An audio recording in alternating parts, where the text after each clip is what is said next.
Last year, Piers Morgan denounced Meghan Markle's TV interview with Oprah Winfrey, during which she gave her version of events on why she decided to turn her back on working life in the British royal family alongside husband Prince Harry.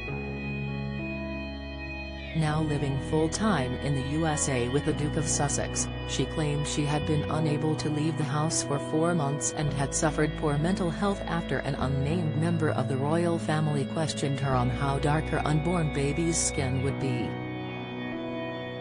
Piers then made it abundantly clear he didn't believe her side of the story, and opted to resign from ITV's Good Morning Britain rather than apologise.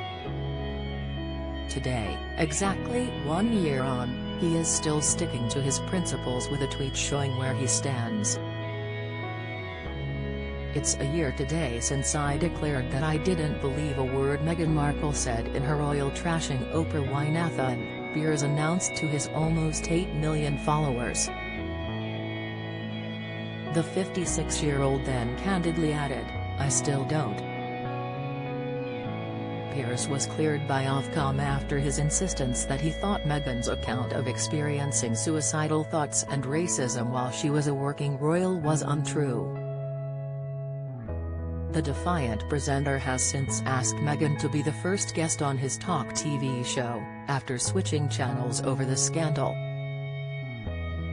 Telling Sky News Australia that the show was a platform for free speech and democratic debate, he declared that he wanted people to come on and have their own opinion without being shamed and cancelled, because that's the way back for society. Meghan is yet to comment on his invitation, after her original complaint to Ofcom that he had trivialized the struggles of those suffering with mental health issues. More to follow. Followers took to Twitter to give their own opinions on Piers' refusal to believe Meghan's story. Ego Era agreed, "Apart from Americans, I don't think anyone does." Meanwhile, Tilly 5001 said her loyalties lay firmly with the royal family, insisting, "Every time I see an image of that chat show it reminds me of how desperately ill Prince Philip was, and how alone and worried the Queen must have felt whilst he was in hospital."